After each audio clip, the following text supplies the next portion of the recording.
Assalamualaikum warahmatullahi wabarakatuh. Selamat datang di media belajar daring mata pelajaran PPKN kepada seluruh siswa-siswi SMA Negeri 1 Cukubalak.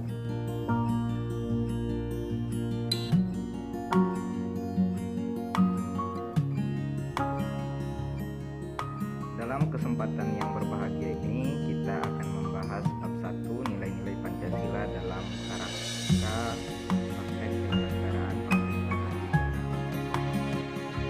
Tujuan pembelajaran siswa dapat memahami macam-macam kekuasaan dan memahami pembagian kekuasaan. Sistem pembagian kekuasaan negara Republik Indonesia. Kekuasaan secara sederhana dapat diartikan sebagai kemampuan seseorang untuk memengaruhi orang lain supaya melakukan tindakan-tindakan yang dikehendaki atau diperintahnya. Macam-macam kekuasaan negara menurut John Locke. Yang pertama, legislatif, eksekutif, dan federatif.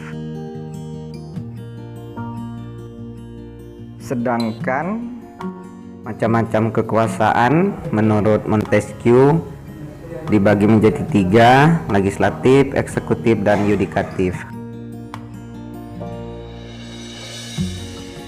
Kekuasaan legislatif yaitu kekuasaan untuk membuat atau membentuk undang-undang. Sedangkan kekuasaan eksekutif yaitu kekuasaan untuk melaksanakan undang-undang. Dalam perumusan undang-undang ada yang membuat yaitu kekuasaan legislatif dan yang menjalankan adalah kekuasaan eksekutif.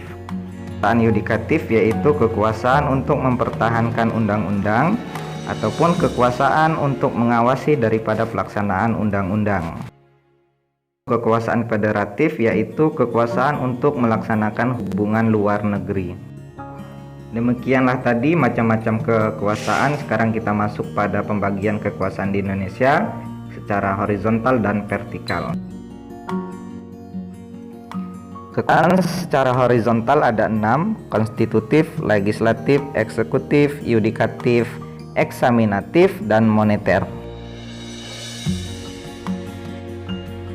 Kekuasaan konstitutif diatur dalam pasal 3 ayat 1 Undang-Undang 1945 yang menyatakan bahwa Majelis Permusyawaratan Rakyat atau MPR berwenang mengubah dan menetapkan undang-undang dasar.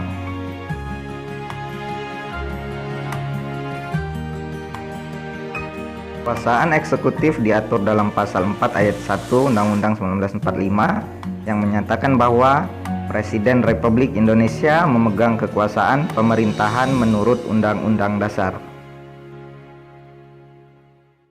Kekuasaan legislatif diatur dalam pasal 20 ayat 1 Undang-Undang Dasar 1945 yang menyatakan Dewan Perwakilan Rakyat atau DPR memegang kekuasaan membentuk undang-undang. Kekuasaan yudikatif atau kekuasaan kehakiman yaitu kekuasaan untuk menyelenggarakan peradilan guna menegakkan hukum dan keadilan. Kekuasaan yudikatif ini diatur dalam pasal 24 ayat 2 Undang-Undang Dasar 1945. Menyatakan bahwa kekuasaan kehakiman dilakukan oleh sebuah Mahkamah Agung dan badan peradilan yang berada di bawahnya dalam lingkungan peradilan umum, peradilan agama, peradilan militer, peradilan tata usaha negara, dan oleh sebuah mahkamah konstitusi.